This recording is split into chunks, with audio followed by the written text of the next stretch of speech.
같이 기도하고 시작하겠습니다. 고마우신 아버지 하나님, 오늘도 허락하신 만남을 감사하고 이곳에서 우리가 나누는 주님의 말씀을 감사드립니다. 아버지 하나님, 오늘도 우리에게 주의 말씀을 들려주시고 이 말씀을 듣는 우리들의 믿음으로 화답하게 하시며 이 말씀 속에서 주님은 우리의 삶을 만지시고 새롭게 하시고 또 고쳐주시옵소서. 주님, 우리가 오직 주의 진리 안에서 우리의 믿음의 뿌리를 내리고 이제 믿음으로 또한 이 세상을 살아갈 수 있도록 도와주시옵소서. 부족한 조음은 오늘도 주님의 도움으로 주의 진리만 전할 수 있도록 사용하여 주옵소서. 예수님의 이름으로 기도합니다. 아멘. 우리 지난 시간에 공부한 비유가 뭐였죠? 하나님의 포도주? 네, 포도주 굉장히 먹고 싶은가 봐요. 네, 포도주는 아마 오늘할 것 같은데. 아 그래? 네. 작년이래. 작년에 먹었던 생각이 났어요? 큰일 났어요. 얼마나 포도주를 많이 먹었으면. 성령 충만. 성경 충만. 성령이 지혜이시다. 예, 지혜이시다. 네, 우리 한번 지난 시간에 우리 누가복음 7장에서 공부했는데, 네, 한번 볼까요? 우리 누가복음 7장 31절부터 35절. 거기 나오는 비유가 뭐였죠? 빨리 읽어보시고. 뭐였죠? 이제 장터에서 놀이를 하는 이야기를 했었죠.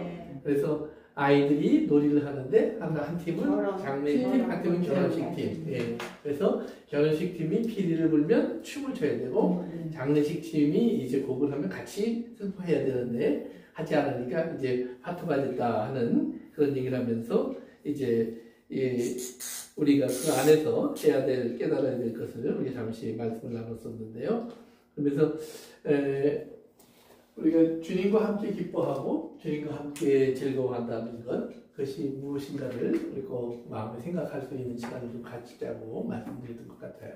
그래서 예수님이 이 땅에 오셔서 예수님의 삶을 우리에게 따라가 보면 우리랑 다른 기쁨과 슬픔의 포인트를 갖고 계세요. 예수님이. 그래서 우리는 뭐 예를 들면 좋은 일, 뭐 갑자기 뭐 이제 벼락이 떨어지면 우리가 슬퍼하겠지만 돈벼락이 떨어지면 얼마나 좋아하겠어요? 이제 뭐 이런 거, 뭐 어떤 잔치가 있다. 그럼 우리 좋아하겠죠. 그러나 또 반대로 뜻하지 사고가 생겼다.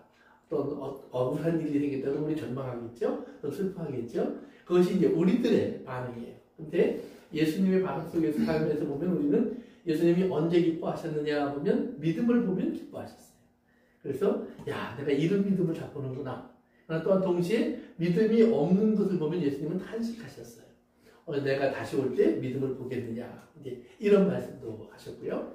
예, 그래서 우리가 이제 예수님의 기쁨 포인트가 즐거운 포인트, 또 예수님의 자랑과 또 제자들의 자랑이 또 다를 때가 있어요. 예를 들면 예수님이 예루살렘으로 이렇게 오는데 예루살렘 입구쯤 왔을 때 제자들이 보니까 예루살렘에서 하나님의 성전이 정말 해를 받아서 반짝반짝 빛나고 있어요. 마치 황금으로 지은 성전처럼. 그러니까 이것 좀 보십시오 하고 예수님에게 자랑을 하니까 예수님이 뭐라고 그랬죠? 저건 다 무너질 거야. 그러니까 우리들 생각에는 참 멋지게 지어놨는데 그리고 하나님의 영광을 위해서 드러낸 것 같은데 그건 다 무너질 거야. 그건 헛된 거야. 그러면서 오히려 예수님은 예루살렘을 보고 탄식하고 우셨다라는 기록이 성경에 나와요. 또 예수님이 십자가로 갈 때에도 보면 이제 예수님 십자가로 가는 걸 보고 제자들은 예수님을 말리려다가 포기했고 그리고 예수님의 어머니를 비롯한 여인들은 그것을 보고 탄식하며 울어요. 예수님이 그들을 보면서 얘기하죠. 나를 위해서 울지 말고 너희와 너희 후손들을 위해서 울어라. 그것은 곧 닥칠 그런 어려운 일, 즉 예수님이 돌아가시고 얼마 있다가 예루살렘은 로마에 의해서 완전히 파괴가 돼요. 그리고 수많은 사람이 이제 요세푸스 같은 사람이 기록한 글을 보면 100만 명 정도가 죽었다. 이제 그런 기록을 남기기도 했는데 진짜 100만 명일까에 대한 퀘션은 있어요. 왜냐하면 예루살렘 성 크기가 100만 명이 다 들어가기에는 그게 쉽지 않은 성이에요. 그래서 좀 과장된 것이 아닌가 그런 생각을 하기도 하지만 그러나 갈릴리부터 쭉 내려오면서 예루살렘까지 그 전쟁으로 죽은 사람들을 생각하면 그럴 수도 있겠다 하는 그런 생각을 저희가 갖기도 합니다. 어쨌든 그런 것을 얘기하면서 예수님은 그것을 위해서 울라 그래요. 또한 동시에 예수님은 이제 한 사람이 회개하고 돌아오면 기뻐한다. 그래서 삭개오가 예수님에게 돌아왔을 때 예수님이 기뻐하시는 모습을 보여주기도 합니다. 그래서 예수님의 기쁨 포인트와 우리의 기쁨 포인트 달라요. 그런데 오늘 예수님이 여기서 이렇게 비유해서 강조하는 건 뭐냐면 너희들이 정말 기뻐하는 것이 하나님 때문에 기뻐하는 거냐, 하나님으로부터 온 거냐, 아니면 너희들이 또 슬퍼하는 것이 하나님으로부터 온 거냐. 그래서 예수님의 탄식과 같이 탄식하고 하나님의 기쁨과 같이 기뻐할 수 있는 너희들이냐라는 질문을 던지시는 거예요. 왜? 그들이 우리는 하나님의 백성입니다 라고 말하니까, 우리는 하나님의 사람입니다 라고 말하니까. 그래서 우리가 정말 우리가 하나님의 사람이면, 하나님의 사람이면 우리는 하나님의 마음을 가져야 돼요. 하나님의 마음을 알아야 돼요. 그래서 그 하나님의 마음, 하나님의 생각을 아는 것은 사실은 내가 알아야지. 그래서 알아지는 게 아니에요. 하나님의 마음은 사실은 사랑하면 알게 돼요. 지금 생각해 보세요. 여러분들이 부모님의 마음을 언제 깊이 깨달아요? 사랑 안에서 깨달아요. 또 언제 여러분들이 자녀로서 또 자녀가 된 기쁨을 깨달아요? 또 부모의 사랑을 아는 날 깨달아요. 또 서로가 우리의 관계를 가질 때 언제 우리가 정말 저 사람에 대한 모든 걸 알 수 있어요? 사랑하면 깨달아요. 그러니까 우리가 그냥 객관적으로 봤을 때 다른 사람들이 눈치채지 못하는 것을 사랑하는 사람들은 서로 알고 그것을 기억하고 또는 그것을 또 해결해주는 그런 역할을 하는 것을 우리가 종종 볼 수 있어요. 때문에 사랑 안에 그 답이 있다는 걸 생각하시면 되겠어요. 그럼 오늘 본문으로 들어갑니다. 오늘은 누가복음 5장입니다. 이제 책장에서 다시 앞으로 오는 겁니다. 누가복음 5장 우리 36절 38절까지 비유만 간단하게 읽어보겠습니다. 36절부터 38절까지 다 같이 읽어봅니다. 시작. 또 비유하여 이르시되 새옷에서 삼십벌과 찢으면 나날에 옷에 붙이는 자가 없나니 만일 그렇게 하면 새옷을 찢을 뿐이요 또 새옷에서 찢은 조각이 낡은 것에 어울리지 아니하리라. 새 포도주를 낡은 가죽 부대에 넣는 자가 없나니 만일 그렇게 하면 새 포도주가 부대를 터뜨려 포도주가 쏟아지고 부대도 못 쓰게 되리라. 새 포도주는 새 부대에 넣어야 할 것이니라.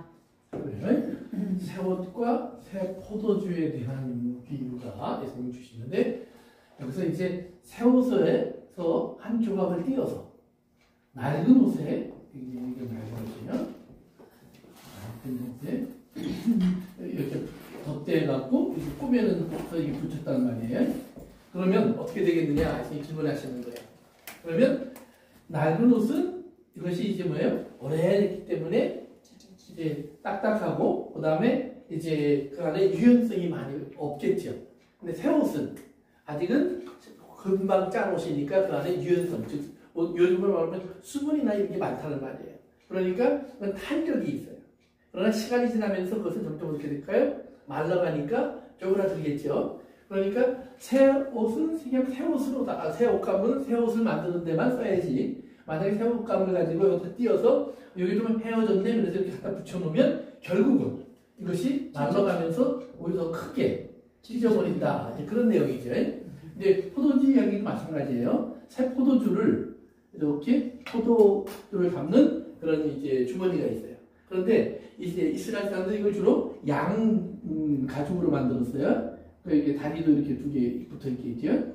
다리도 붙어 있고, 그 다음에 이제 머리에 달린 부분들을 보통 이제 입구로 써요. 이렇게 해서 이렇게 점매갖고 이렇게 입구로 쓰는데, 새 포도주를 여기다 이렇게 담으면 새 포도주는 어떤 현상이 일어나죠? 시간이 지나면서 그렇죠. 발효가 되기 시작하죠.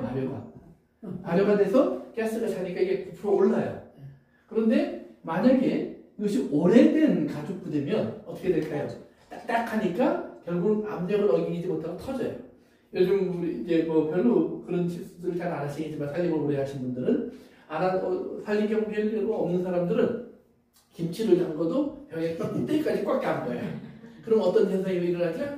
익으면서 이게 이제 화산이 되죠. 펑 터져요. 그럼 냉장고 청소를 다 해야 된다는 말이에요. 근데 그 얘기예요.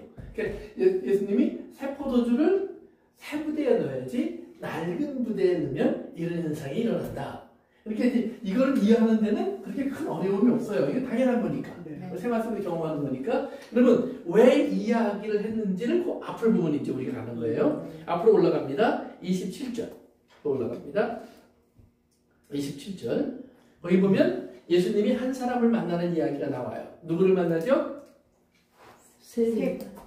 세관에서 누구를 만났어요? 그렇죠. 세리예요. 세리인데 이름이 나와 있죠? 그렇죠. 세리인데 레위라고 그래요. 레위. 이제 우리가 다른 성경에서 레위 마태라고 우리가 알게 돼요. 마태. 그럼 마태는 누구냐? 마태복음을 기록하는 사람이에요. 마태복음을 기록하는 사람이에요. 그다음에 레위는 그는 이제 이스라엘 사람들 가운데에서 레위 지파, 우리가 보통 그러죠? 12지파 중에 한 지파의 이름이에요. 그러니까 레위는 이름이면서 또한 동시에 한 지파를 상징하는 이름이기도 해요. 명칭이기도 해요. 그러니까 레위 마태라는 말은 레위 지파에 속한 사람이었을 가능성이 크다 이 말이에요. 다른 지파 사람들이 일부러 레위라는 이름을 쓰지는 않겠죠. 그러니까 레위라는 이름을 가졌다는 말은 이것은 레위 지파 사람일 가능성이 크다 이런 말이에요. 레위 지파는 어떤 사람이냐면 하나님이 이스라엘 가운데에서 장자를 대신할 지파로 선택하신 거예요. 장자를 대신할. 그러니까 이제 생각을 해보세요. 이스라엘 가운데에서 장자가 많겠어요? 아니면 모든 아들들의 숫자가 많겠어요? 모든 아들들. 당연히 아들들의 숫자가 많겠죠. 그런데 레위 지파를 장자를 대신하는 지파로 세웠다는 말은 뭐냐면 레위 지파가 가장 작다는 말이에요. 그러니까 레위 지파의 숫자는 다 합쳐봐야 다른 지파의 장자의 숫자밖에 안 되지 않아요. 다른 지파의 아들들의 숫자를 합치는 것보다 작다 이 말이에요. 그러니까 이스라엘을 하나님 택하실 때도 너희는 작어. 못할 것 없어. 그래서 내가 너희를 택한 거야. 그 말씀을 하셨어요. 왜냐하면 작은 사람들을 하나님께서 택하셔서 하시는 일을 보면 우리가 그 안에서 아 나도 하나님의 그 은혜를 입을 수 있겠구나를 알 수 있어요. 그런데 하나님이 좀 크고 특별한 사람들을 쓰셨어. 예를 들면 골리앗 같은 사람들을 하나님이 장군으로 써요. 그러면 다윗으로 태어난 사람들은 희망이 없는 거예요. 그런데 다윗을 썼다는 말은 그럼 나도 가능하겠네 이 말이에요.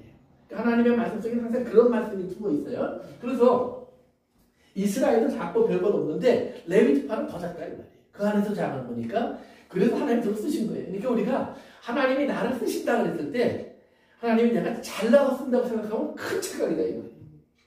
그러니까 교회에서 예를 들면 목사가 하나님 그래서 내가 똑똑하니까 나를 목사 시키셨겠지. 저 사람들 성경을 봐도 모를 거야. 그러니까 내가 왜 공부도 잘하고 이렇게 날 썼겠지. 그러면 그건 뭐예요? 대착각이다 이 말이에요. 오죽하면 하나님이 너를 들어 쓰겠냐. 왜냐하면 다른 데 놔두면 제 역할을 못해. 사람들에게 대접을 못 받아. 그러니까 하나님이 그나마 사람 무시를 하라고 사용하시는 것이 바로 그런 사람들이다 이 말이에요. 그러니까 우리는 하나님이 나를 쓰신다. 나를 택하셨다. 이랬을 때 우리가 세상적인 기준을 보면 택했다 그러면 왠지 내가 잘난 것 같아요. 그러나 하나님의 기준에서는 우리가 뭐예요? 허물이 많고 부족함이 많고 모자람이 많기 때문에 하나님은 우리를 들어 쓰시는 것입니다. 그리고 우리를 사용해 주시는 거예요. 그래서 하나님의 사랑을 계속해서 알 수 있도록. 그러니까 우리가 이제 사도 바울 얘기를 할 때도 이제 교회나 있는 가끔 이게 성경 공부를 하다 보면 어떤 이야기를 듣냐면 하나님이 왜 바울을 들어 쓰시는 줄 아십니까?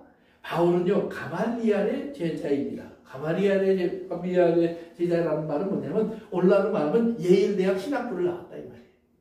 그러니까 하나님이 들어 쓰신 거 아닙니까? 아니에요. 그 사람은 가말리알의 제자일 때는 어떤 일을 했냐면 예수님을 핍박하고 교회를 핍박하는 일을 했어요.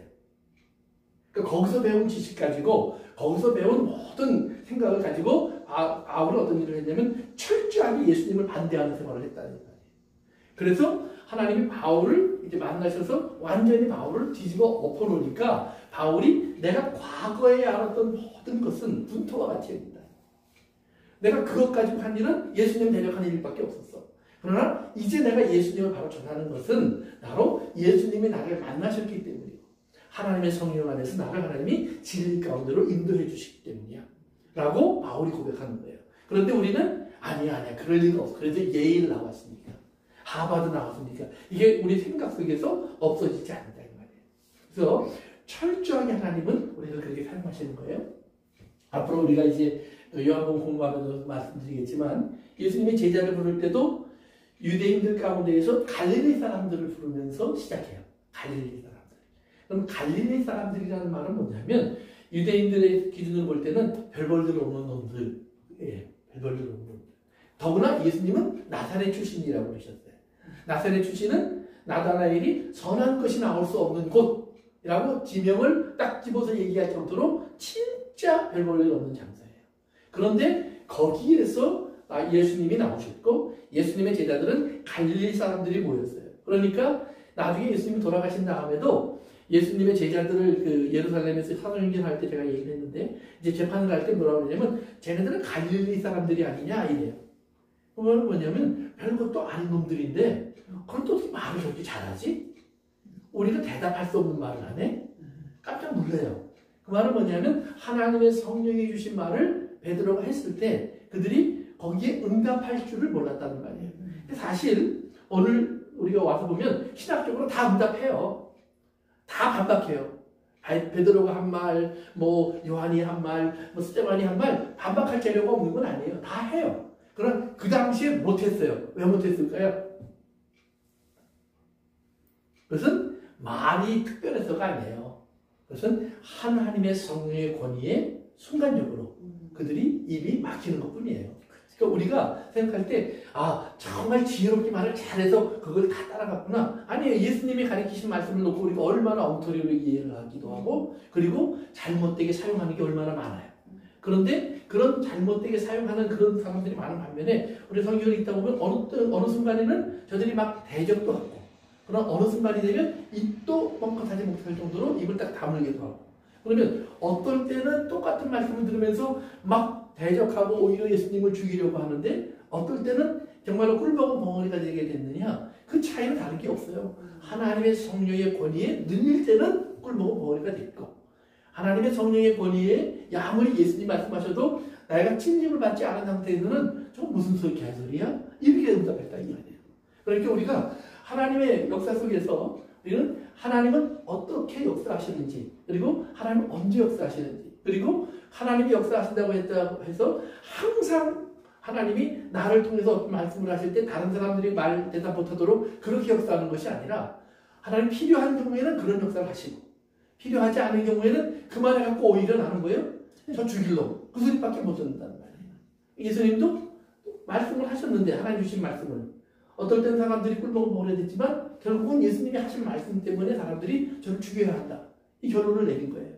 그러니까 그런 것들을 잘 구분하셔야 돼요. 그래서 예수님께서 하나님의 말씀을 통해서 우리에게 보여주시는 건 뭐냐면 하나님 말씀을 하고 하나님의 권능을 갖고 있다고 해서 항상 이 땅의 사람들이 거기에 굴복하고 그들이 항상 순종하는 건 아니에요.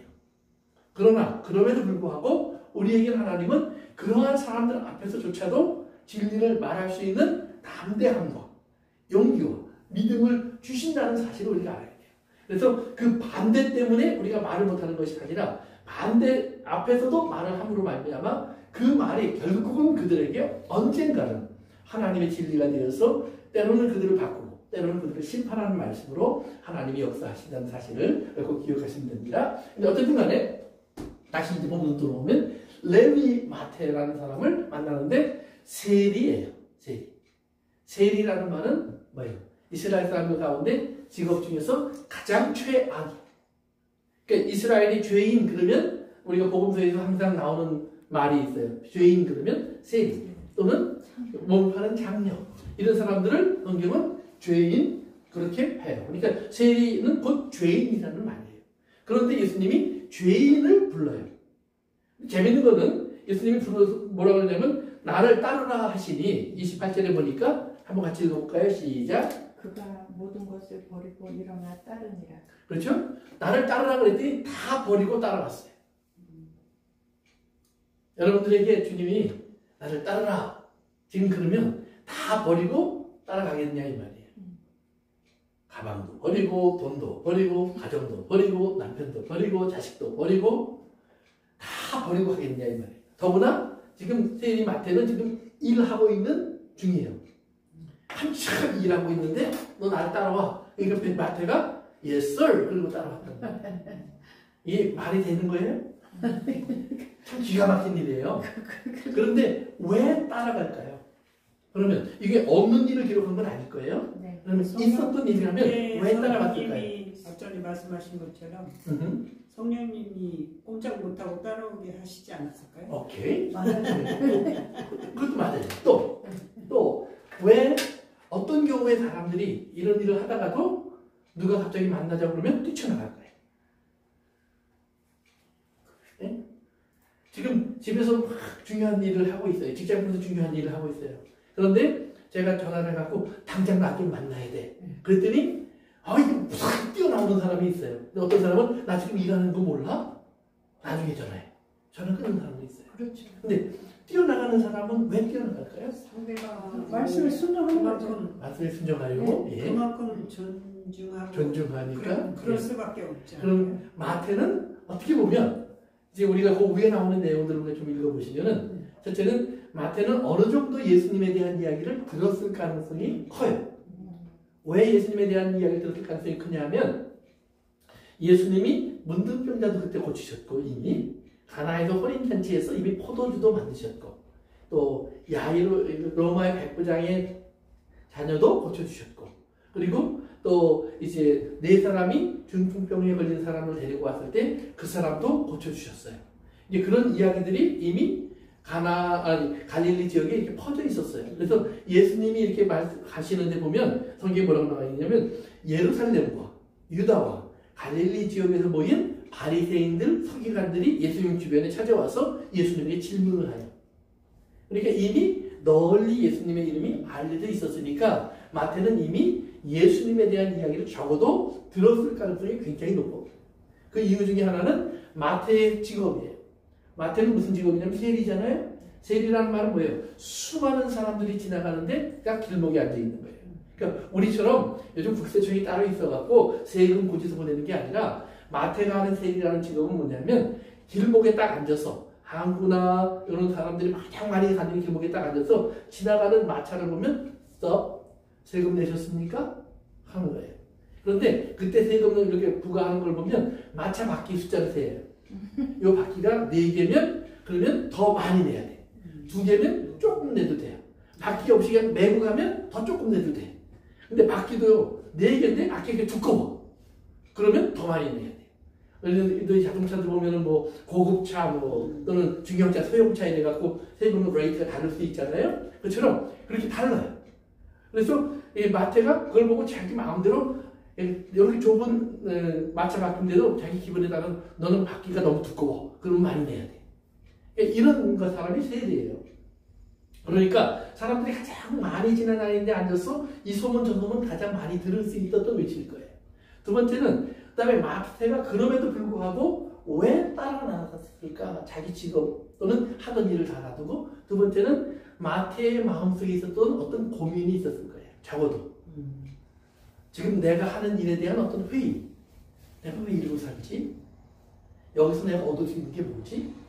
그리고 내 미래엔 어떤 일이 있을까? 뭐 이런 질문들.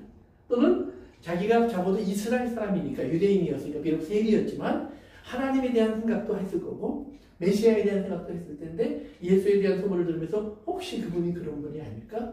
그렇다면 나에게도 어떤 희망이 있지 않을까? 그러니까 자기의 삶의 어떤 회의와 그리고 새로운 그 예수님을 통한 또는 메시아를 통한 새로운 길을 찾고 있었던 사람일 가능성도 있어요. 그렇기 때문에 제가 나를 따라오너라 그러니까 즉시 반응할 수 있었던 거예요. 왜? 마음에 이미 준비되어 있기. 그러니까 우리의 신앙생활은 그런 거예요. 신앙은 내가 딱 어느 날 갑자기 예수님을 깨달았어. 이게 아니에요.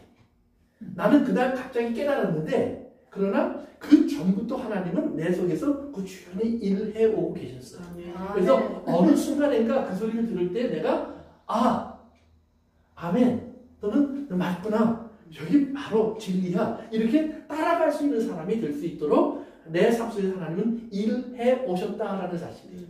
그러니까 절대로 내가 어느 순간에 나는 딱 깨달았어 이거 아니에요.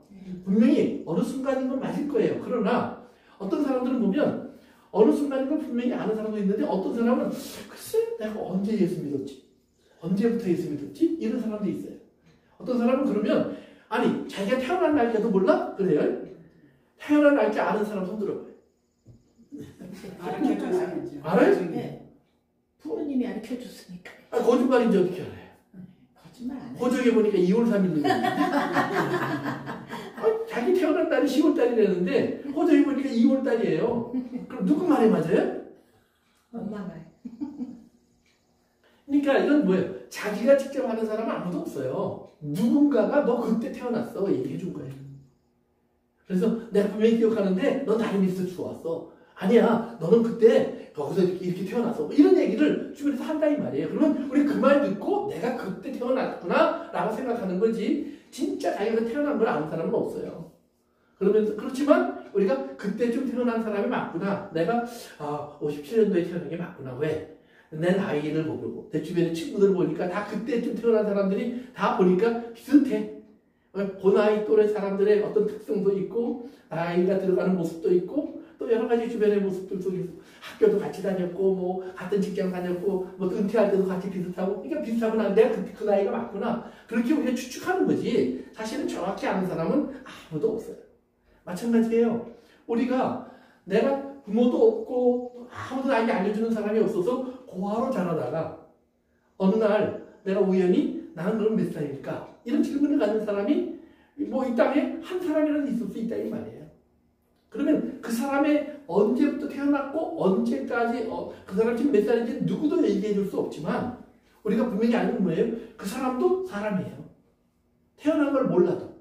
그렇죠? 네. 그 사람이 몇 살인지 몰라도 그 사람이 겉으로 볼 때 어느 정도 됐으면 나이가 이쯤 되셨을 거라고 추측할 수도 있어요. 그러니까 신앙도 마찬가지예요. 자기가 어느 날 마태처럼 딱 부름받은 사람이 있어요. 그럼 어느 날 내가 예수님을 분명히 믿게 된 사람도 있어요. 예를 들면 마리아는 언제부터 예수님을 믿었을까요? 물론 처음 아기를 가질 때 하나님 말씀하시니까 알았겠죠. 그런데 또 중간에 하는 행동을 보면 좀 왔다 갔다 했어요. 그런 일도 있다 이 말이에요. 그러나 반면에 요셉은 예수님을 언제부터 믿었을까요? 천사가 얘기하니까 그런 줄 알았을 수 있어요. 그런데 재미있는 거는 예수님의 동생들은 웃기는 소리를 이렇게 알았어요. 믿어주지 않았어요. 맞아요. 네. 그렇지만 나중에 보니까 야고보 같은 사람은 예수님 동생 중에 예루살렘 교회의 책임자가 됐어요. 유다 같은 예수님의 동생은 유다서를 기록한 아주 좋은 믿음의 사람이 됐어요. 그럼 그들이 언제부터 예수 믿었을까요? 몰라요. 그러니까 신앙은 서서히 어느 정도 어느 시간이 지나면서 마치 가랑비에 옷 젖는 것처럼 이렇게 예수 믿어가는 사람도 있어요. 그러나 어떤 사람은 어느 날 갑자기 마태처럼 탁 분명한 기억을 갖고 있는 사람도 있어요. 잘못된 게 아니에요. 잘못된 게 아니에요. 둘 다. 그러나 한 가지 분명한 거는 이렇게 믿었던 저렇게 믿었던 우리가 뭐예요? 공통점이 나온다고 그랬죠? 우리 안에서 예수님을 주로 시인하고 그렇죠? 예수님을 주로 시인하는 믿음이 있으면 다 주님의 사람들이 맞는 거예요. 그거 뭐 그런 경험 없어 있어 이거 따지는 거 아니에요. 그래서 우리가 이제 마태를 한 예수님이 이렇게 부르셨을 때 하나님이 어떻게 일해 오셨느냐 그 사람 삶 속에서. 그러니까 마태에게는 이런 삶 속에서 분명한 어떤 경우를 주셨고 또 어떤 경우에는 분명한 어떤 경우가 아닌 꾸준히 변화되는 과정 속에서 어느 순간부터 믿는 사람으로 인정을 받은 것뿐이에요. 그래서 여러분들의 삶 속에서 우리가 어떻게 내가 예수를 믿었느냐, 왜 나는 그런 경험이 없을까? 이것이 기준이 아니라는 사실을 아셔야 돼요. 오늘 내 안에 성령님을 통해서 예수님을 주로 시인할 수 있는 사람이 되면 이제 그런 믿음의 사람이 된 것을 꼭 기억하시기 바랍니다. 그래서 레위가 하루아침에 예수님의 부름을 받고 예수님을 따라 나왔어요. 그런데 29절에 가서 보니까 레위가 무슨 일을 해요? 큰 잔치. 잔치를 해요. 잔치. 큰 잔치를 해요. 그것도 그 큰 잔치를 한다는 말은 뭐냐면 진짜 기분 좋은 일이 생겼다 이 말이에요. 진짜 기분 좋은 일이. 그러니까 그전에도 마태의 집에서는 사람들이 모여서 잔치했을 수가 있어요. 그러나 그전까지 했던 잔치에 큰이라는 이름을 자기는 붙이지 않았을지도 몰라요. 왜냐하면 그런 큰 기쁨이 없었어요. 돈을 많이 벌어서 과시하는 기분은 있었을지 몰라요. 난 부자가 됐어. 니네들이 비록 내가 세리라고 욕하지만 괜찮아. 나는 니네들보다 좋은 집에 살고 맛있는 거 먹고 또 떡국 버리고 살고 있으니까 난 그걸로 됐어. 이렇게 생각할 수도 있다 이 말이에요. 그런데 오늘 큰 잔치는 진짜 기뻐하는 잔치가 되었다는 말이에요. 왜 진짜 기쁨의 잔치가 되었을까? 그는 우리가 삭개오의 얘기에서 조금 우리가 알 수 있는 것이 있어요. 예수님이 삭개오의 집에 들어갔을 때 사람들이 쑥덕거렸어요. 그런데 예수님이 삭개오의 집에 들어가서 선포한 것이 뭐죠? 삭개오를 아브라함의 자손이다. 진짜 이스라엘 사람이야. 하나님이 인정하는 사람이야 라고 그를 택해주잖아요. 그러니까 예수님이 지금 마태의 집에 들어갔다는 말은 마태야 너도 하나님에게 영접받은 사람이야. 하나님이 너를 인정하고 있어. 즉 하나님의 인정을 그에게 선포해 준 거나 마찬가지예요. 그러니까 마태로서는 유대인이었지만 세리였기 때문에 유대인들 속에서도 소외됐고 사람들에게 손가락질 받았고 죄인의 상징처럼 살았던 사람이에요. 그런데 어느 날 하나님께서 자기를 메시아를 만나게 하셔서 불러내셨고 그리고 자기 집에 들어와서 예수님이 함께 기뻐하여 주시는 모습 속에서 저가 진짜 하나님의 자녀가 된 즐거움을 확인했다 이거예요. 그러니까 진짜 기쁨, 참 기쁨은 어디서부터 얻었느냐? 하나님이 나를 이제는 아시는구나. 나는 하나님의 자녀이구나. 이렇게 재밌는 거예요. 우리가 탕자의 비유 이제 기억나시나 모르겠어요. 누가복음 15장에서 우리 탕자의 비유를 했는데 탕자가 원래 아들이었어요? 아니면 남이었어요? 아들이에요. 그런데 그 아들의 꿈에도 소원이 뭐예요? 나가서 그렇죠. 아버지를 멀리 가는 거. 아버지랑 끊어지는 거예요. 그런데 꼭 하나는 갖고 가야 돼. 뭐예요? 재산. 그렇죠. 아버지 재산을 갖고 가야 돼. 그러니까 재산만 없었으면 벌써 갔을 거예요. 그런데 재산이 있어서 할 수 없이 묶여 있었는데 가만히 보니까 아버지가 죽을 것 같지가 않아.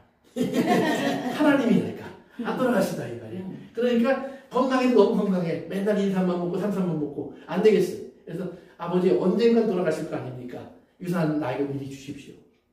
그 말은 뭐냐면 난 당신 죽은 걸로 간주하고 살 테니까 이제 남남 됩시다. 그 말이에요. 근데 아버지가 그에게 띄워주신다.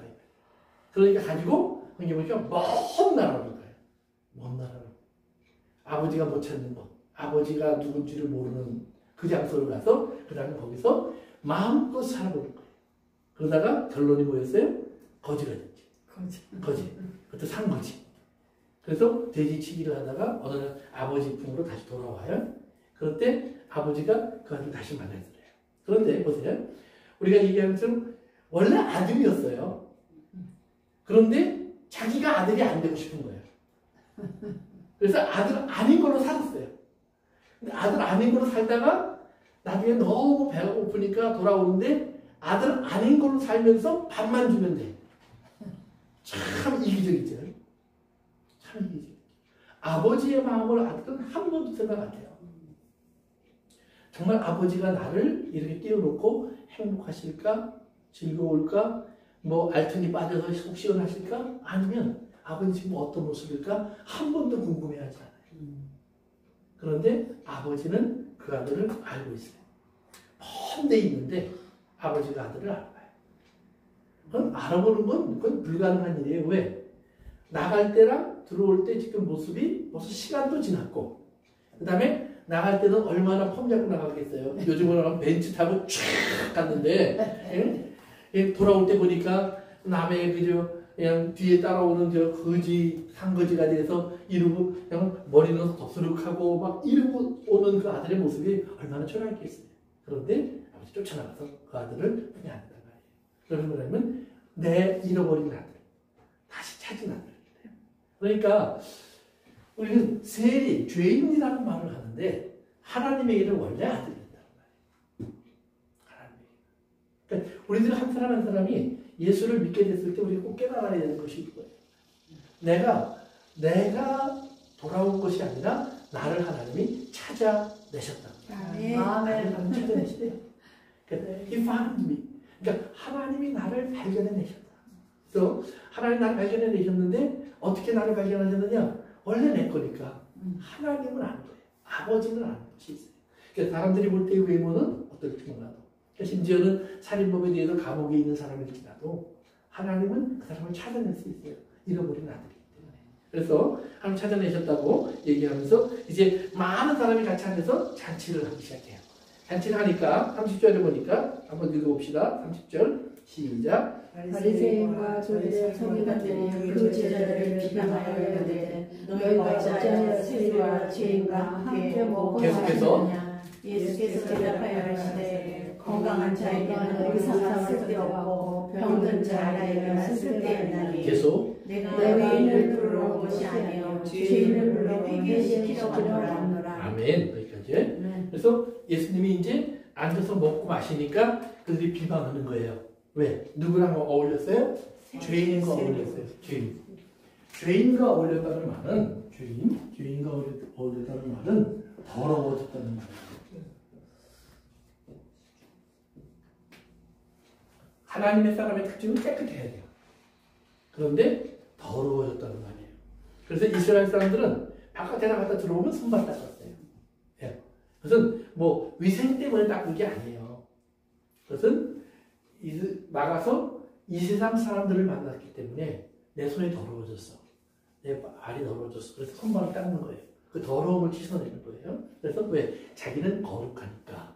이런 생각을 갖고 사는 겁니다. 그래서 특별히 바리새인 정도 되면 그들은 정말 철저하게 손발을 닦았고 밥 먹기 전에 꼭 닦고 들어다 손 닦고 옷 털어버리고 뭐 이런 일들을 계속해서 하루에도 수없이 반복하며 살아가는 거예요. 그런데 예수님은 레위의 집에 들어가서 같이 파티를 했으니까 레위의 집에 파티할 때 온 손님들은 누굴까요? 그렇죠. 끼리끼리 논다고 그 사람들이 몰렸을 거예요. 그러니까 그 사람들 속에 들어가서 앉아서 푹 주저앉고 먹고 마시니까 이제 우리가 그 누가복음 7장 할 때도 잠깐 제가 얘기 드렸었지만 예수님이 먹고 마시니까 사람들이 뭐라고 그랬어요? 탐한다고. 그렇죠. 먹는 거를 탐하는 사람, 포도주를 아주 즐기는 사람, 그러니까 술주정꾼, 그냥 술독에 빠져 사는 사람 이런 표현이에요. 그런 표현을 했고 또 세례 요한이 먹지도 않고 마시지도 않았어요. 그랬더니 뭐라고 그랬어요? 귀신들이. 그러니까 안 먹으면 안 먹어서 문제예요. 먹으면 먹어서 문제. 그러니까 문제를 삼으려면 다 문제가 된다는 거예요. 맞아요. 다 문제가 돼요.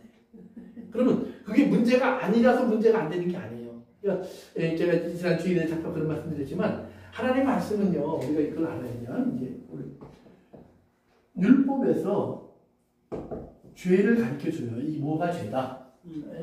이런 게 죄야. 저런 게 죄야. 그리고 그 죄를 아는 것까지가 율법이 우리에게 알려주는 거예요. 그러면 죄를 알게 되었을 때 그 다음에 이걸 어떻게 해결할 것이냐라는 문제예요. 근데 율법에 보면 해결 결정 나와 있어요. 죄의 싹은 뭐예요? 그렇죠? 죄 졌어? 그러면 죽으면 돼. 죽음 속에 던지는 거예요. 그것이 죄의 결과예요. 또 우리 생각에는 뭐 그걸 갖고 그렇게 크게 뭐 이렇게 심각하게 죄를 만들어 갖고 사람까지 죽여. 이제 우리 이렇게 얘기할 수 있어요. 그런데 생각해 보세요. 우리나라에서 누가 이렇게 가게에 들어가서 저희 아이가 세븐일레븐에 들어가서 이렇게 하나씩 집어 나왔어요. 또 우리 큰 아이가 어렸을 때지만 한 번은 교회 헌금함, 우리 교회들 뒤에 헌금함이 있는데 그때 저희 덴버에서는 바구니였어요. 바구니.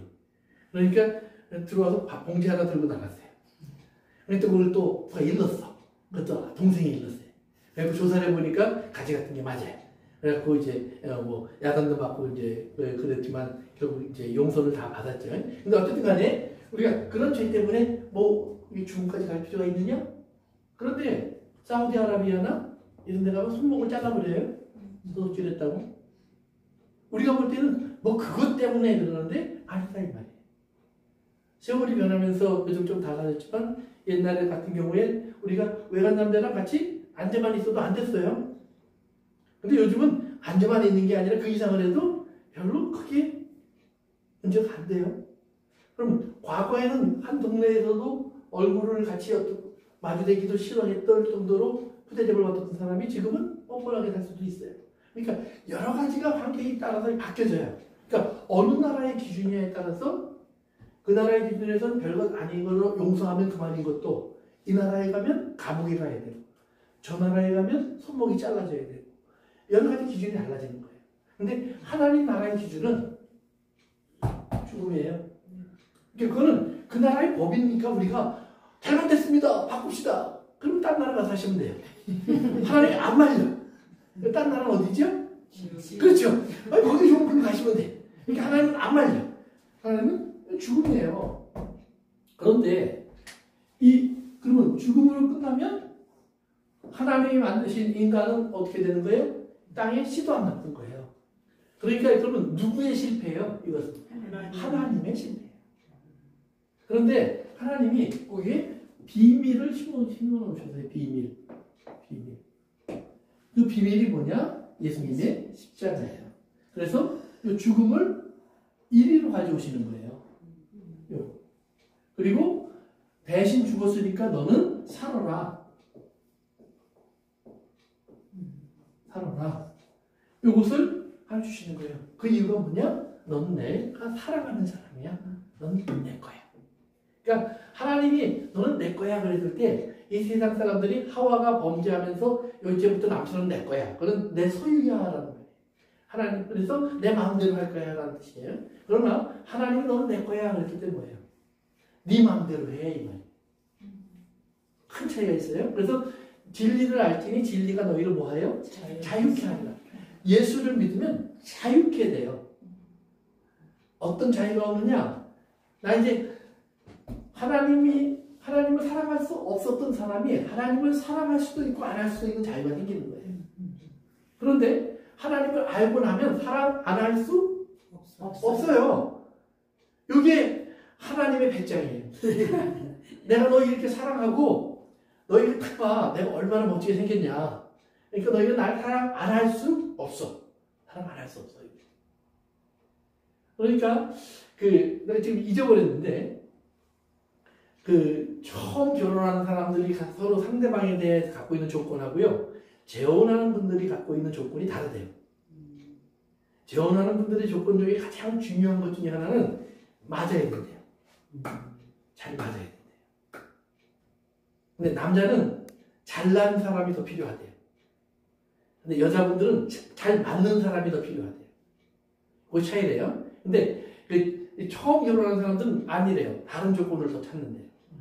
요거 이제 처음 결혼한 사람, 재혼한 사람 차이라는데, 그러면 왜 재혼하는 사람과 처음 결혼한 사람이 차이가 있느냐? 그건 뭐예요? 실패를 아는 사람들 또는 아픔을 아는 사람들이 택할 수 있는 지혜들. 그러니까 그런 경험을 하라는 말씀을 드리는 건 아니에요. 그렇지만 우리가 알아야 될 것은 하나님은 그 비밀을 갖고 있는 거예요. 그러니까 하나님의 사랑의 비밀은 어떤 자유, 어떤 담대함이 있냐면, 그래, 너희들 내가 만들어 놓으면 틀림없이 에덴 동산에서 죄인 될 거야. 아시는 거예요. 그렇죠? 그 죄인 되면 다 죽음 앞에 쓸 거야. 그러나 내가 내 아들 예수를 대신해, 너희의 죄를 대신해서 죽게 할 거야. 언제? 이니스탄. 그에 맞는 시간에. 그래서 이때 돌아가신 예수님으로 인해서 우리는 누구나 다 하나님의 사랑을 알 수 있는 사람이 될 거예요. 누구라면 하나님이 택하신 자라면, 하나님의 아들, 딸이었다면. 근데 모르는 사람들은 사랑의 방법이 달라요. 호랑이는 고기를 나눠줘야 사랑이라고 알죠. 그치? 근데 토끼한테 고기를 갖다 줘봐요. 이건 왜 이런 못 먹을 거 갖다 주냐고. 네? 그냥 정말 이게 먹을 거 하나도 없다고 불평만 할 거 아니에요? 그러니까 아는 사람이 있다. 알게 되는 사람. 그래서 오늘 여러분들에게 주님이 알게 하시는 걸 여러분 꼭 기억하시면 돼요. 그래서 바리새인들과 그의 제자들이 너희 어떻게 그렇게 같이 먹고 마시느냐 그래요? 그런데 무슨 세리와 죄인과 같이 먹고 마시는 것이 아니라 잃어버렸던 자녀들과 같이 한국에 앉아서 이제 돌아온 기쁨을 나누시는 거예요. 그래서 예수님이 그 대답을 해주시는 거예요. 건강한 자에게는 의사가 필요 없어. 그처럼 나는 죄인을 불러 회개시키는 거야. 그러니까 너희들 의인이라는 사람들은 내게 오지 않을 거야. 이제 그 말을 해주시는 거예요. 그러면서 이제 그러니까 또 두 번째 질문이 33절에 등장합니다. 두 번째 질문 같이 읽어봅시다. 시작. 저희가 예수께 말하되 요한의 제자는 자주 금식하며 기도하고 바리새인의 제자들도 또한 그리하되 당신의 제자들은 마시나이다. 아멘. 이제 여기서 금식의 문제를 끄집어내요. 그러니까 우리가 뒤에 가니까 뒤에서는 먹으면 먹는다고 술주정꾼이라고 그러고, 그 다음에 안 먹으면 안 먹는다고 귀신 들렸다고 그랬는데, 여기는 이제 자기들이 우리가 주시 드렸습니다. 그 소리를 하는 거예요. 그러면서 우리는 금식합니다. 말이에요. 우리는 금식합니다. 또 요한의 제자들도 보니까 금식합니다. 근데 당신들은 왜 안 합니까? 그러면 여기서 이제 우리가 유대인들이 생각하고 있는 금식에 대한 생각을 조금 알아봐야죠. 금식, 그러니까 유대인들이 하나님의 사람을 우리가 거룩한 사람, 경건한 사람이라고 생각할 때 항상 머리에 두고 있는 기본적인 몇 가지가 있어요. 그 중에 하나가 예를 들면 안식일을 지키는 거예요. 안식일. 두 번째, 아까 얘기한 것처럼 손발을 잘 닦는 거예요. 항상. 그래야 거룩하니까. 세 번째, 가난한 사람들에게 구제를 하는 거예요. 그러니까 바리새인들은 구제를 아주 잘하는 사람들이에요. 우리가 생각하는 그런 뻔뻔한 사람들이 아니에요. 아주 구제를 열심히 하는 사람들이에요. 그 다음에 네 번째, 기도와 금식을 꾸준히 하는 사람들이에요. 그러니까 이런 것이 굉장히 중요해요. 그러니까 그게 뭐냐면 한결같이 보세요. 한결같이 다 잘 보이는 일이에요. 그러니까 잘 안 보이는 부분에 대해서는 어느덧 뭐예요? 중요한 것의 순위에서 밀려나요. 결국 마음을 얘기하지만 그들이 마음을 볼 수 없으니까 항상 뭐예요? 겉으로 드러나는 걸 갖고 얘기해요. 그래서 안식일을 지켜요. 예를 들면 안식일을 지키는데 성경에 안식일을 어떻게 지켜라 라는 얘기가 있어요 없어요? 있어요. 뭐라고 나와요? 남중과 여정 뭐 쉬게 하고 다 쉬게 해라. 네? 다 쉬게 해라. 그 다음에 두 번째, 처소에서 나가지 마라. 처소가 어디에? 집이에요, 집. 그러니까 집에서 나오지 마. 그 당시 율법 시대에 이스라엘 사람들에게 안식일은 교회에 오는 날이 아니에요. 예배 드리는 날도 아니에요. 그들의 안식일은 집에서 쉬는 날이에요. 일을 다 그만두고 모든 성도를 쉬어요. 그러면 이스라엘 사람들이 같이 모이는 날은 언제가 있었어요? 6월절, 그렇죠. 6월절, 장막절, 오순절. 1년에 3번. 1년에 3번 성회로 모일지니 그래요. 성회로. 그때는 다 모이는데 거기 뭐라 하냐면 이스라엘의 모든 남자들은 이렇게 모여요. 그럼 여자들은 모여요? 안 모여요? 그러니까 거기서 남자라 그러면 다 가족이 다 모이는 거예요. 이게 대표예요. 하나님 남자로 만드셨다. 뭐 남자는 그랬으니까 남자만 모여라 이 말이 아니라 다 같이 모이는 거예요. 왜? 나중에 보면 그 명절에 다 같이 모여서 남종과 여종 얘기 나온단 말이에요. 다 같이 나그네들 남자 여자 상관없이 다 같이 함께 즐거워하라 이 얘기 나온단 말이에요. 그러니까 거기 보면 남자들은 모여라 그랬으니까 예를 들면 남자들이 안 움직이면 여자들도 못 움직여요. 그 당시에 보면. 그러니까 남자들이 움직여야 된다는 말이에요. 그래서 다 같이 모여서 이렇게 하는 거예요. 그리고 남자들이 자기들만 오겠어요? 왜냐면 집에 있는 여우 같은 마누라가 얼마나 이뻐요. 근데 그걸 어떻게 혼자 놔두고 대문살이겠지? 토끼 같은 아이들도 마찬가지고. 그러니까 그걸 하나님 다 생각하셔서 남자들을 모여라. 그러면 다 같이 온다. 이렇게 생각하신 거예요. 그래서 그래서 모일 때는 그렇기 때문에 빈손으로 오지 않고 꼭 뭘 가져와야 돼요. 뭘 가져오느냐? 하나는 하나님께 드릴 제사 물질. 두 번째는 먹고 마실 잔치 음식. 그런데 잔치 음식은 꼭 내 것만 가져오는 것이 아니라 풍성하게 다 같이 먹을 수 있을 만큼. 그래서 이제 누가 옛날에 어떤 사람이 오병이어의 기죠? 예수님이 보르토 카스키 물고기 2마리로 5,000명을 먹인 것을 해석하는 데 그랬죠. 사람들이 한 2, 3일 지나다 보니까 먹을 것이 자기 가져온 게 별로 안 남았어요. 그래서 요 안에 보니까 주먹밥이 한 2개 정도 남아있어요.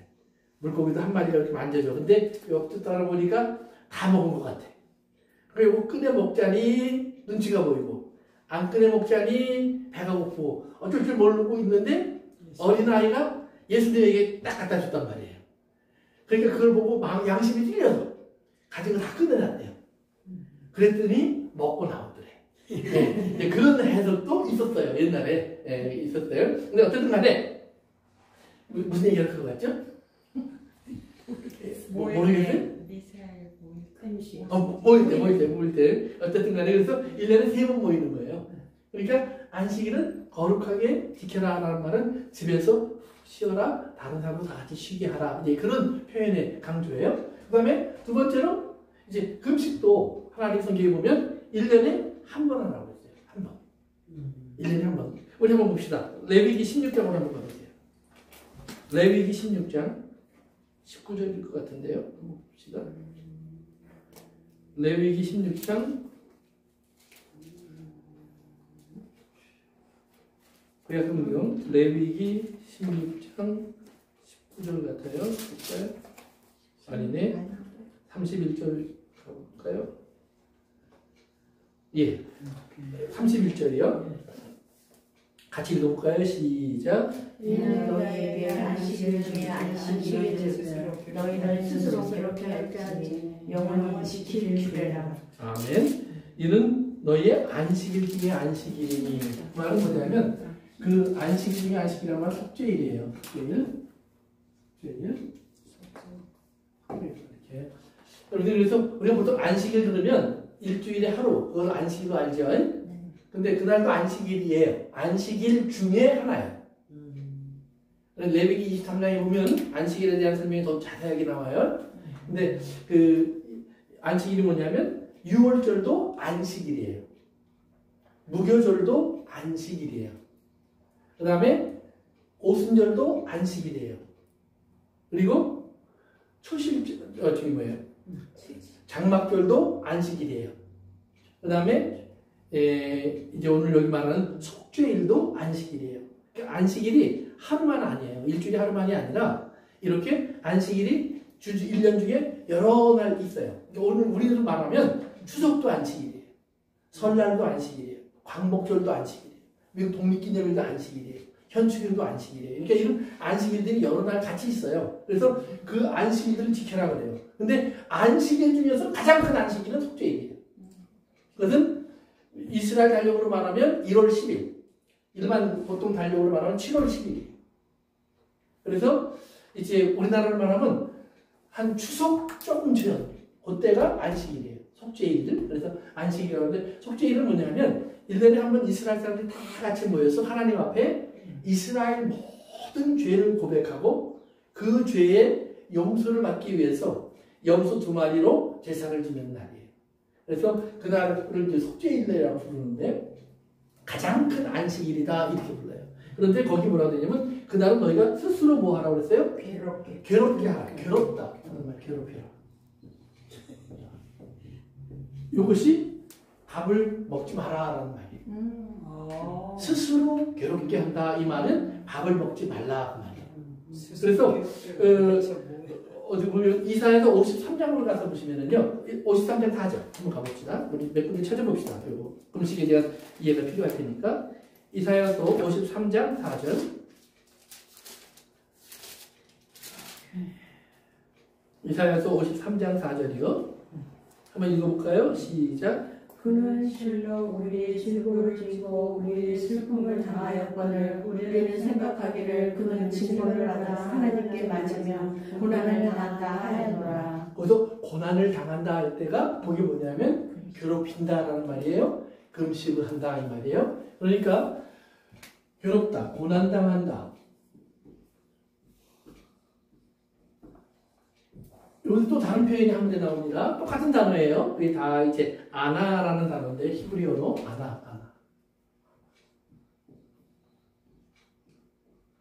아나라는 단어예요. 히브리어로 아나라는 단어인데 똑같잖아요. 우리 신명기 8장으로 한번 가봅시다. 신명기 8장.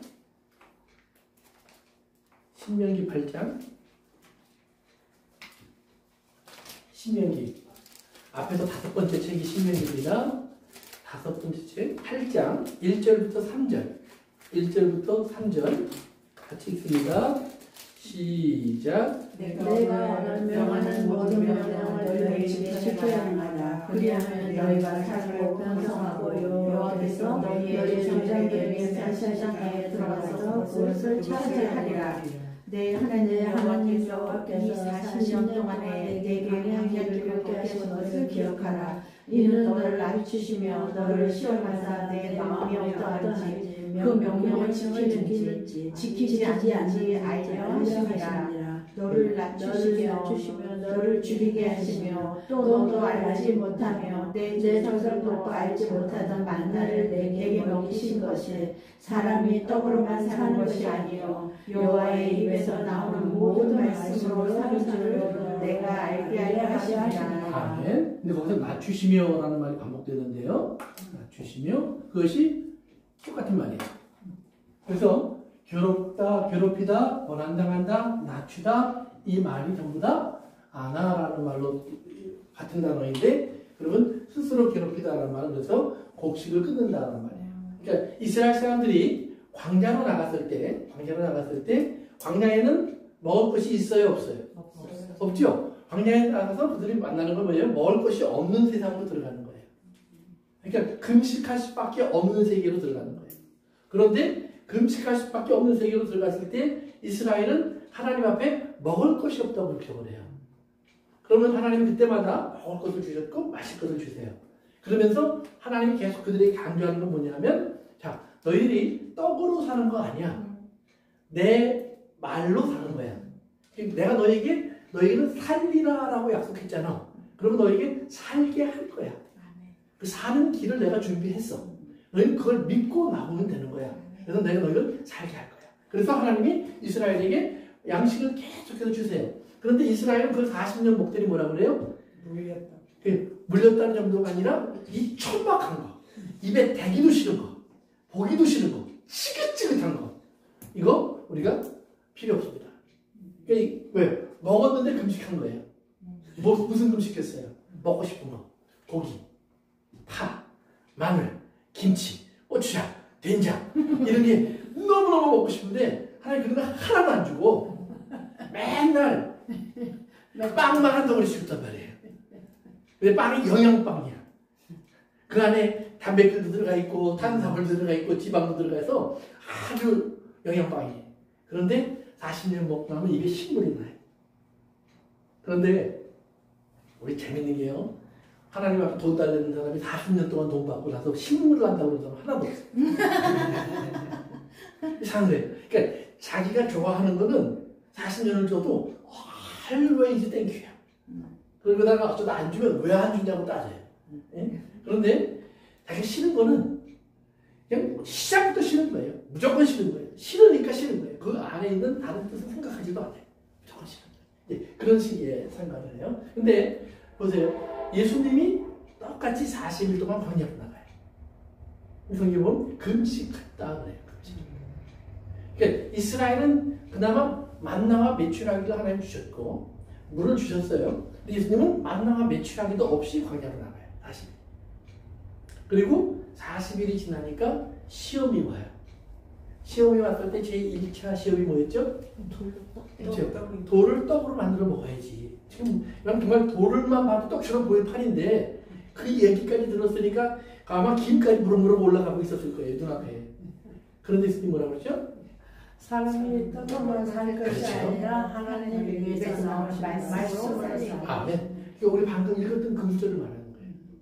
그래, 너희도 금식했었어. 나도 금식했어.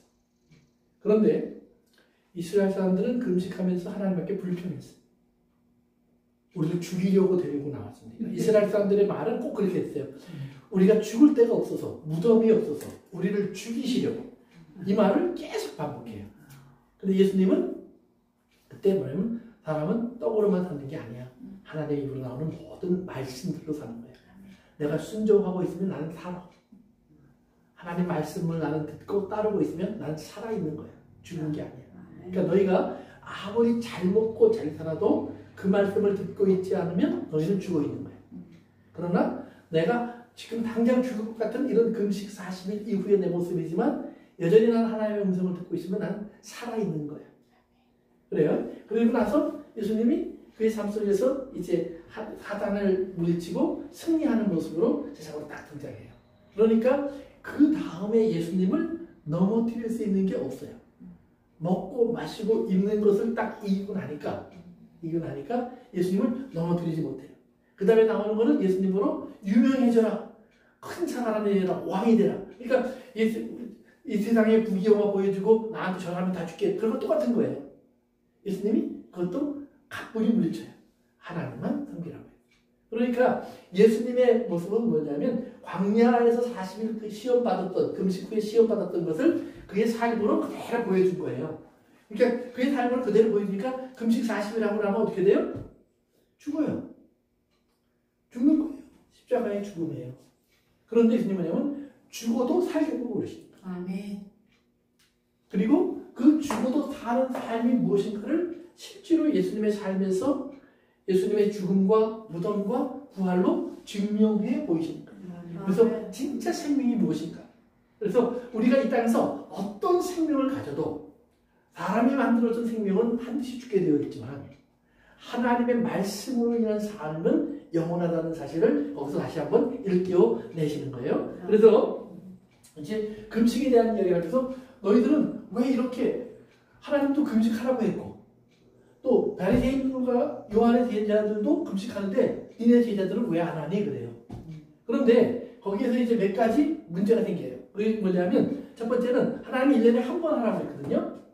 근데 이스라엘은 일주일에 2번씩 했어요. 그 당시에. 바리새인들은. 왜 2번씩 했냐면 모세가 자기들이 하나님의 말씀을 모세가 받으러 올라간 사이에 우상을 만들고 그러니까 내려와서 하나님이 만들어준 십계명을 깨뜨려버리고 다시 하나님께 올라가거든요. 근데 올라가기 전에 40일 동안 회개하는 기도를 해요. 이스라엘 사람들을 위해서. 금식하면서. 그러니까 사실은 모세는 처음 율법 받으러 올라가서 40일 금식했고 이스라엘 죄 때문에 40일 금식했고 그 다음에 또 율법 받으러 올라가서 40일 금식해서 120일을 금식한 거예요. 얼마 동안에? 정확한 시간은 안 나와 있지만 1년도 안 되는 시간에. 그건 사람은 살아요 못 살아요?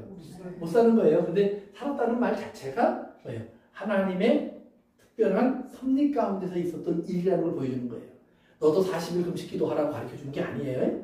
그런데 이스라엘 사람들은 모세가 40일을 올라가기 위해서 목요일날 올라갔다가 40일째 되는 화요일에 내려왔다고 믿어요. 그래서 목요일날 금식하고 화요일날 금식해요. 이스라엘 사람들. 바리새인들 특별히. 그래서 이런 금식을 했어요. 또 두 번째는 이 사람들이 70년 동안 바벨론의 포로로 살았어요. 그래서 포로로 끌려가면서 예루살렘 성이 무너지고 막 이랬던 때를 기억하면서 그날 금식해요. 그러니까 금식하는 날을 많이 만들었어요. 그래서 우리는 이렇게 금식하면서 하나님 앞에 우리를 낮추고 하나님의 뜻을 구하고 있습니다. 이렇게 얘기하는 거예요. 그런데 예수님이 그들에게 그 금식이 진짜 금식이냐 이 말이에요. 너희들이 금식한다고 하는데 그게 정말 하나님 앞에서 금식하고 아까 우리 처음 시작할 때 얘기했죠? 피 입으니까 춤추고 곡하니까 울었는데 너희들 정말 하나님이 탄식하셔서 너희가 금식하는 거니? 하나님이 기뻐하셔서 너희 금식하는 거니? 너희가 그 기준이 어디에 있니? 이렇게 질문하시는 거예요. 그러면서 우리 이사야서 58장으로 가봅시다. 우리가 잘 아는 성경 구절일 수도 있어요. 이사야서 58장 3절에서 7절까지 보시면 그런 내용이 나와요. 하나님이 기뻐하는 금식은 그래요. 하나님이 기뻐하는 금식은. 그래서 3절에 보면 우리가 금식하면서 어찌하여 주께서 보지 아니하시며 우리가 마음을 괴롭게 하되 어찌하여 주께서 알아주지 아니하시나이까. 보라 너희가 금식하는 날에 오락을 구하며 온갖 일을 시키는도다. 이게 이제 오해하시면 안 돼요. 그러면 금식하면서 파티했다는 말은 아니에요. 금식하는데 자기를 기쁘게 하는 일을 했다는 거예요. 누구 중심의 금식이란 말이에요? 자기 중심. 즉 이것은 self-satisfaction. 나는 금식해. 하나님 앞에 나는 경건한 생활을 하고 있어. 나는 의로운 사람이야. 라는 금식을 했다는 말이에요. 그러니까 예수님이 하나님 그 다음에 4절에 보세요. 같이 읽습니다. 시작. 보라 너희가 금식하면서 논쟁하며 다투며 악한 주먹으로 치는도다. 너희가 오늘 금식하는 것은 너희의 목소리를 상달하게 하는 것이 아니냐. 5절로 이것이 어찌 내가 기뻐하는 금식이 되겠으며 이것이 어찌 사람의 자기의 마음을 괴롭게 하는 날이 되겠느냐. 그의 머리를 갈대같이 숙이고 붉은 배와 죄를 펴는 것을 어찌 금식이라 하겠으며 여호와께 연락될 날이라 하겠느냐. 아멘. 거기까지요. 그래서 예수님 이사야 선지자를 통해서 하나님 말씀하신 게 뭐냐면 하나님 내가 기뻐하는 금식은 이것이 그 금식인지 아닌지 한번 따져보자 그러시는 거예요. 그러면서 금식은 마음을 괴롭게 하는 것, 아까 괴롭게 하는 것이 금식이라고 했죠. 마음을 괴롭게 하는 날이 되겠으며 또 너희가 굵은 배와 또 죄를 파하는 것을 어찌 금식이라 하겠습니까? 즉 금식할 때 금식하는 형식이 있다는 말이에요. 그래서 죄를 깔아놓고 그 위에 앉아서 머리 다 풀고 상복 같은 거 입고 그리고 앉아서 어이구 하면서 금식했다 이 말이에요. 그러니까 누구든지 저 사람은 금식하는구나 알아요. 그런데 그 금식하는 그 속에 들어가서 보니까 너희를 괴롭히는 것이 아니라 난 너희보다 잘났어, 난 너희보다 잘났어 그런 모습이 보인다 이 말이에요. 그거를 입으로 표현을 하지 않는데 자기도 모르는 사이에 그런 마음을 억지로 품어서가 아니라 너희들은 금식도 하지 않고 너희들이 그렇게 마음대로 사니까 하나님이 너희를 정죄하지. 하나님이 나는 금식하고 경건하게 살려고 노력하니까 하나님 나를 붙잡아주고 계시지 않아. 이런 마음 자체가 잘못됐다 이 말이에요. 이런 마음 자체가. 그러면서 6절에 가서 보세요. 다 같이 읽습니다. 시작. 같은 이사야서 58장 6절. 이사야서 58장 6절. 되셨어요? 오케이. 다 같이 읽습니다. 시작. 내가 기뻐하는 금식은 흉악의 결박을 풀어주며 멍에의 줄을 끌어주며 압제당하는 자를 자유하게 하며 모든 멍에를 꺾는 것이 아니겠느냐. 계속해서 또 줄인 자에게 내 양식을 나누어주며 유리하는 빈민을 지배드리며 헐벗은 자를 입히며 또 내 굴욕을 피하여 스스로 숨지 아니하는 것이 아니겠느냐. 아멘. 그러면 보세요. 내가 기뻐하는 금식은 내가 금식하면 흉악의 결박을 풀어줘요, 안 풀어줘요? 내가 금식하면 묶여있는 흉악의 결박이 풀어지냔 말이에요. 내가 금식했다고 풀어지겠어요. 이렇게 우리들이 대부분 문제가 생길 때 금식 기도를 하는 사람들이 많아요. 일반적으로 특별한 문제가 생길 때 금식 기도를 하는 분들이 많은데 그때 그 대부분의 사람들의 목적이 뭐냐면 자기에 관련된 거예요. 맞아요. 나를 묶고 있고 나를 괴롭히고 나를 힘들게 하는 것을 끊어버리는 거예요. 그런데 여기서 흉악의 결박을 풀어준다는 말은 사실은 나의 결박이 아니라 누군가의 결박을 풀어주는 거예요.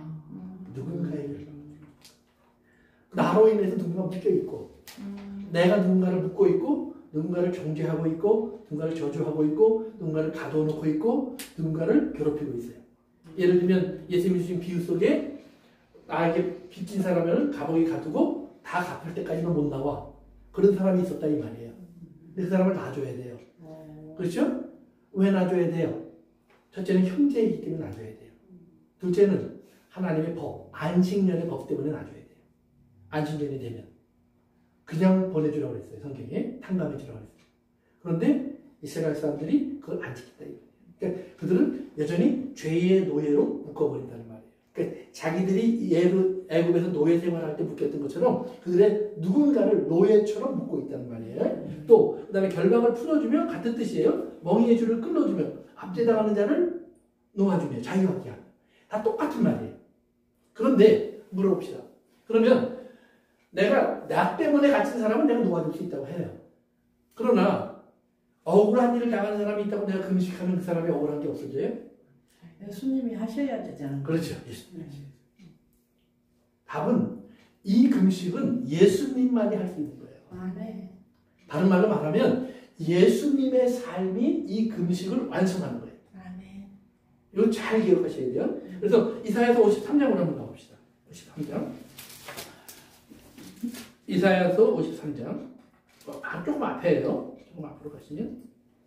우리가 예수님을 얘기할 때 항상 얘기하는 그 성경 구절인데요. 이제 3절부터 보세요. 그는 멸시를 받아 사람들에게 버림받았으며 간고를 많이 겪었으며 질고를 하는 자라 마치 사람들이 그에게 얼굴을 가리는 것 같이 멸시를 당하였고 우리도 그를 귀히 여기지 아니하였도다. 그러니까 고생 많이 했고 억울한 일 많이 당했고 힘든 인생을 살았다는 말이에요. 결론적으로 말하면. 그 다음에 4절 그는 실로 우리의 질고를 지고 우리의 슬픔을 당하였거늘 우리는 생각하기를 그는 징벌을 받아 하나님께 맞으며 고난을 당한다 하였노라. 즉 우리가 갇혀있고 우리가 묶여있고 우리가 억압당하고 있는 그 경험을 예수님이 지금 하고 계시다는 말이에요.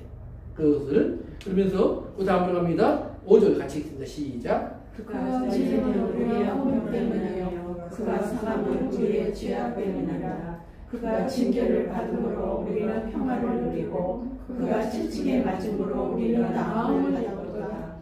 우리는 다 양 같아서 그를 향하여 각기 지혜로 갔거늘 여호와께서는 교훈이 우리의 죄 앞에 그에게 담당시키셨도다. 이제 10절로 넘어갑니다. 시작. 여호와께서 그에게 상함을 받게 하시기를 원하사 질보를 당하게 하셨으니 그의 영혼을 속건제 물로 드리기에 이르면 그가 씨를 보게 되며 그의 날을 길 것이요 또 그의 손으로 여호와께서 기뻐하시는 뜻을 성취하시리로다.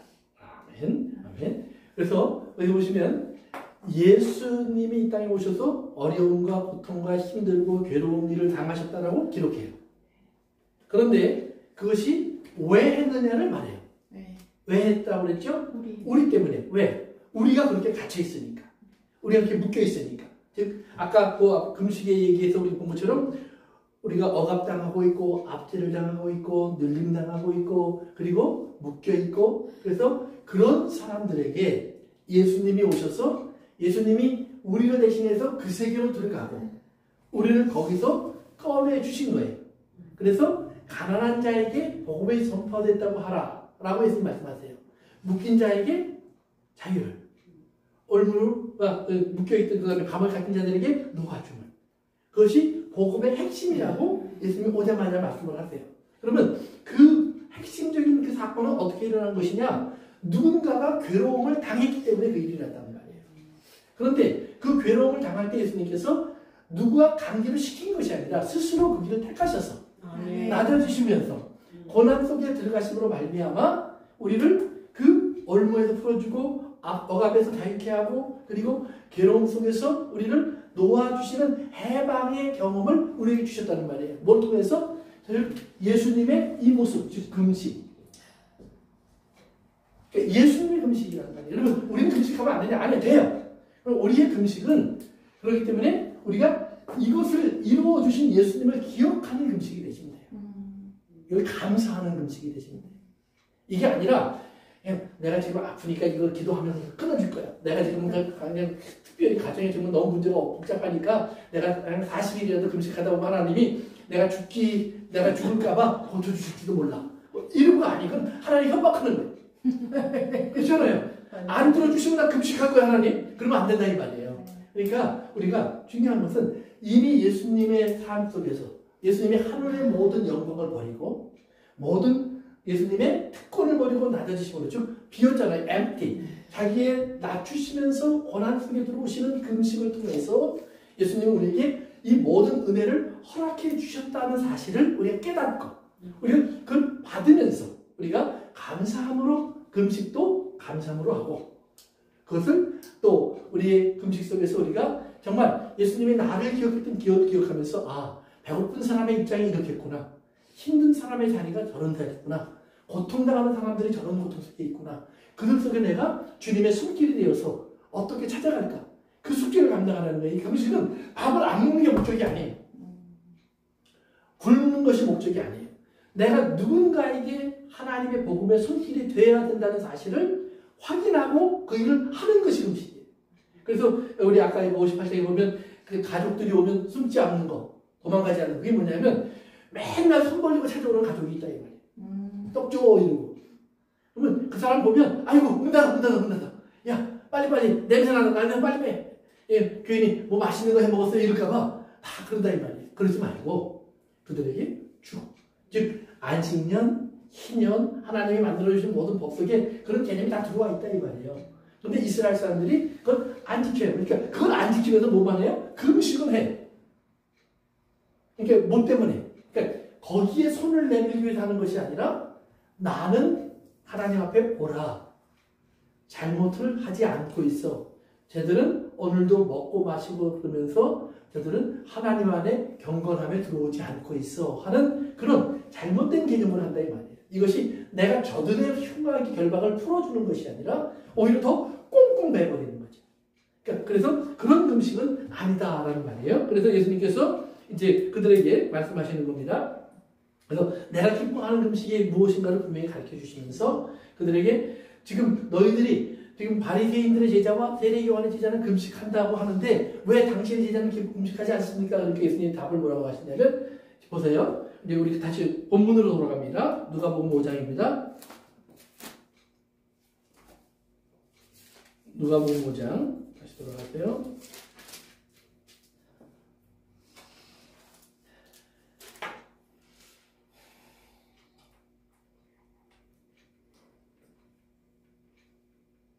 (34절) 읽습니다. 시작. 예수께서 오늘 구절만 읽고 오늘 거기서 마칠게요. 혼인집 손님들이 손님들이 신랑과 함께 있을 때 너희가 그 손님으로 금식하게 할 수 있게 하시느냐. 아멘. 예수님은 금식 왜 안 하냐고 그랬더니 야, 혼인잔치 중인데 금식은 왜 하니? 왜냐하면 지금은 기쁜 날이야. 너희들이 지금은 슬퍼할 날이 아니야. 통곡하면서 애곡하면서 장례식 치르는 날이 아니라 피리 불면서 춤추는 날이야. 이야기를 하시는 거예요. 왜요?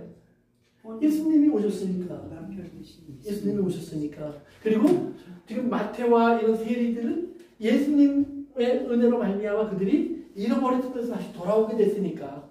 잃어버린 자식 찾은 아버지의 즐거운 잔치 날이니까. 그러니까 하나님의 관점에서 보면 지금 잔치해야 되는 날이 맞는 거예요.